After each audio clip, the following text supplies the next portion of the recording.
When I purchased my 67 Chevelle project, it did come with a set of inner fenders. Unfortunately though, they were 66 inner fenders instead of 67 inner fenders. So rather than scour the earth looking for some OEMs, I went ahead and took a gamble on the AMD reproduction inners. And so I'm just working on getting those fitted. To be honest, I've actually fitted these already and I've been pretty happy with the way that they fit, but I thought I'd just put together a quick video here in case a lot of you are like I am and have to resort to aftermarket sheet metal. You may oftentimes find yourself looking to see if anybody else has got any feedback or reviews on the fitment. I mean, we all know that a lot of this aftermarket sheet metal doesn't fit very well. And if you've been following some of my journey, you know that I've had a heck of a time with some of my aftermarket panels, especially the hood. So anyway, we're gonna get these fitted and I'll just kind of walk through. Again, I thought they fit pretty good. Initially here, just overall impressions, the stamping looks really nice. It's really close to original. It may be just a little bit off, so if you're doing a concourse restoration or you are wanting something to be exactly like OEM, these may not be the best option, but they look super close to me. I do know that the aftermarket 66 inner fenders aren't very close to factory in terms of the stamping and the creases. The other thing, if you don't know already, I know a lot of guys are selling 66 inner fenders as 67, and there is a difference. There's a difference right up here in this front part of the inner fender where it bolts to the core support. So you can see here, if I get moved around, you can see how that's got a lip on the end of it. The 66s would come off right through here and basically be straight all the way through. You wouldn't see that little lip or that dog leg there in the sheet metal. So be sure to watch that if you're a 67 guy looking for inner fenders. Anyway, if you're in the market and you're looking for these aftermarket, or you're at the swap meet, whatever it may be, just be sure to look them over, make sure that they have that little ledge there at the front of the inner fender that bolts to the core support. So the other thing that's going to be really important, I've actually got all of the body work done on my fenders now. I'm getting ready to put them back on the car today because I want to do my panel to panel body work between the door and the fender.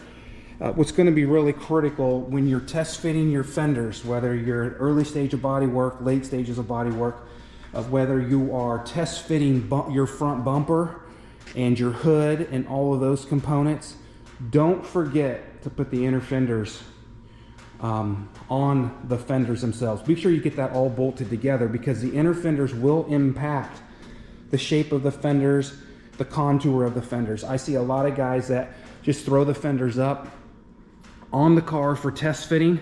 They don't put the inner fenders in them, and then when they actually get done with paint and body and they go to put it all back together, nothing fits right. Absolutely nothing fits right. So just be sure that anytime you're doing some test fitting with your fenders, doing your door gaps, your fender to door gaps, all of that jazz, be sure that the inner fenders are attached to the fenders. You want to do all of your mock-up as one unit. Those two pieces make up the one unit here at the front of the car. So just, kind of a word to the wise, be sure that you get those all put together. So I am going to put these up. I'm actually going to put the fender up on the stand here, and then we're going to start just putting these all together. I've got a brand new front end bolt kit. I probably got it from Osley's Chevelle. They're all pretty much the same. And we're going to get everything test fitted. And I'll talk to you a little bit about a couple of the little tweaks that I had to do to get these to fit right. All right, so what I do is I usually just grab a panel stand here and then set the fender up on top of it. And I get it just to a height that is comfortable for me to work on. And then what I'll do is I'll just take the inner fender and I'll just set it right inside of there. I'll basically just set it on the fender. And then if we come around here, you can see how it sits in there. It sits in there pretty good, no problems. So what I'll typically do, and everybody does this a little bit different, but what I'll do is I'll start with these cup washers here, and I'll just get those finger tight. I mean, you can see I can still wiggle the washers What's important here is you don't want to put all those bolts in and tighten them all down. You want to get everything finger tight so that you can still shift the inner fender when you're trying to get it all put together. So what I'm going to do next is I'm just going to start installing the bolts around the perimeter of the inner fender and see how it fits. Again, I'm just going to put them in there finger tight because I'm probably going to have to shift and move the inner fender as more bolts go in. The other things that I'll do is I'm just going to use a punch here if I need to stick it down through the hole here to get it aligned so that the bolt will go in nice and easy. You could use a screwdriver or a different type of pick, whatever works for you. So that's really all I'm going to do right now, and we're going to start over here at this side. Again, it doesn't matter where you start, I just have a way that I like to do it, and we'll see how everything starts coming together. Hopefully everything's going to line up. If not, we're going to have to do some filing and maybe even a little bit of metal shaping to get the inner fender to fit the way that it's supposed to. Like I said, I'm just going to start down here on this end here, and we're just going to start putting the bolt in and see how everything lines up. You may have to pull it a little bit, and I only get maybe a couple of threads in. You see, I actually skipped this. I actually skipped this one. I thought I would start there, but it's going to need a little bit of tweaking. So I think I'm going to come around here and just start working my way around and see how we can get this. Like right here, we're already going to have to start shifting a little bit. So if I do like this, I'm going to manipulate it one hole ahead. There we go, that's in there nice. And then we'll come in and do the next hole. Like I said, I'm gonna tweak one hole ahead. I'm gonna go one hole ahead, and then I'm gonna try to get the bolt in that way.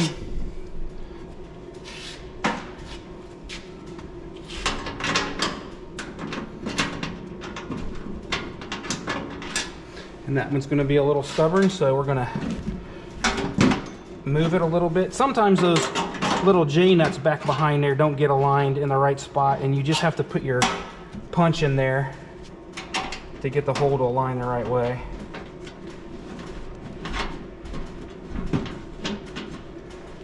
All right, there we go. Those are all in there nice and finger tight, and then we'll just start working on getting the rest of them in here real quick.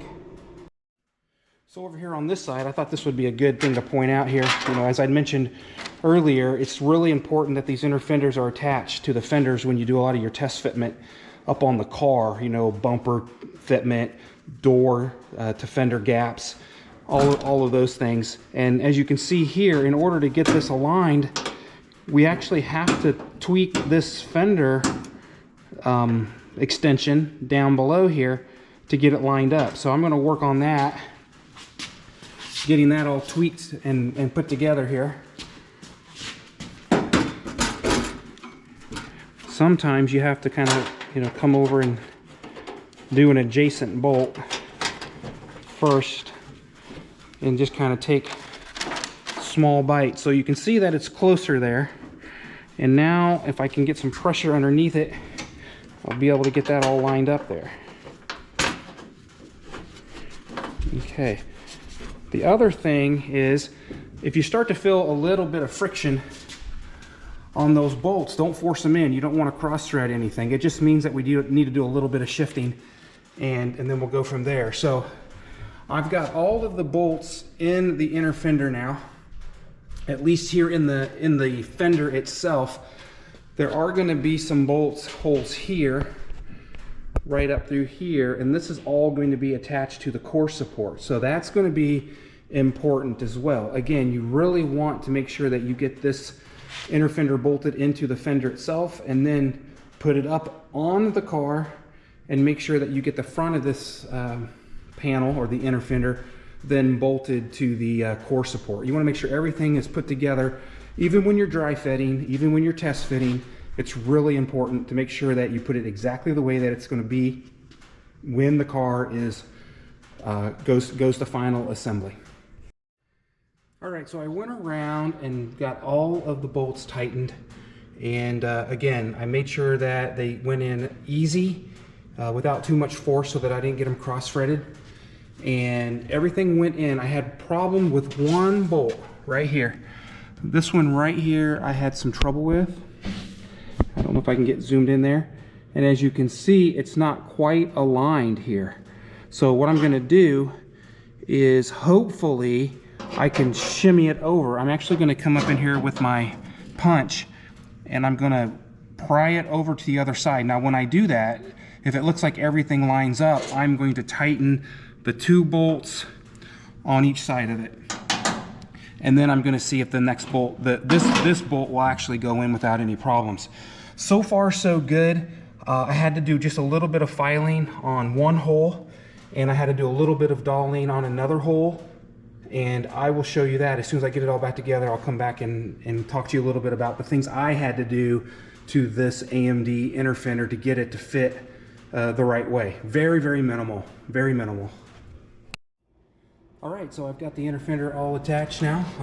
Now the only thing left to do is set it up into the car and get this end attached to the core support. I'll do all of that after I get the fender adjustment done. A couple of things just to know about the aftermarket. Overall, I give this really a 9.5 out of 10 on fitment. I thought the thing fit really, really well. Really happy with the way that it went in. I mean, you heard me talk a little bit about having to shimmy just a little bit to get the get one of these bolt holes to line up. There were just 2 or 3 places that I had to do a little bit of work. The first was up here behind this, and I should have taken this off, but behind this washer, there was a little bit of a dimple towards us, towards this direction, and it was preventing the inner fender from sitting flush up against the fender. So I just had to get in there with a dolly and a hammer and just massage that a little bit so that I could get the fitment nice and level or up against the fender. It's not against the fender in this section, but it is right here where this bolt is, and then down on the other bolt down here. So that was really minor work that needed to be done. The other thing that I had to do is I didn't have to file with a rat tail file any of the holes in the inner fender, but I did have to rat tail a couple of holes in the lip of the fender itself. I don't know, can't remember now if it was one of these on this side, but it might have been one here, right in this area here. There may have been one, and then there may have been one up on the other side of the inner fender where we can't see it. But I had to basically come into the lip here, this lip that's still silver gray. I had to get in there and then just file the hole for that just a little bit more. It just was not lining up the way that I wanted it to get all those bolts in there.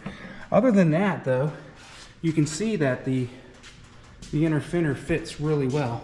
I mean, it fits real good here up in this area, and it fit really really nice. I had to do a bunch of fabrication work on this flange on the fender, so I got to get in here in epoxy and clean that up. And I was a little bit worried about how closely I was getting that stuff matched up the way that it should.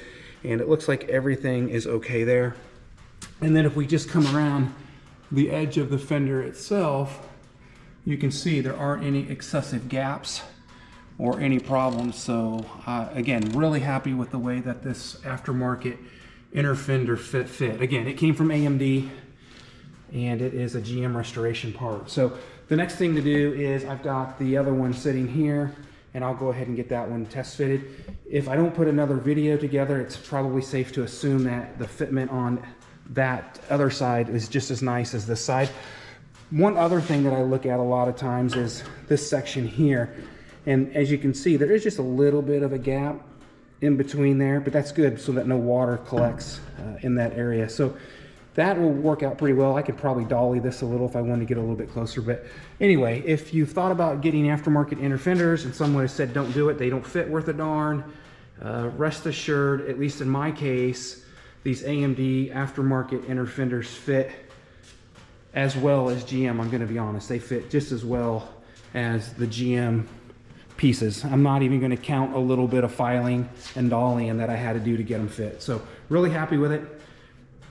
And definitely drop me some comments if you have any questions, if you've ran into any problems with fitment and you've, observed something different. Again, this is AMD, so, definitely to help some of the other folks out, if you know of 67 aftermarket inner fenders that don't fit very well at all, not that I want to call any manufacturers out, but drop a comment.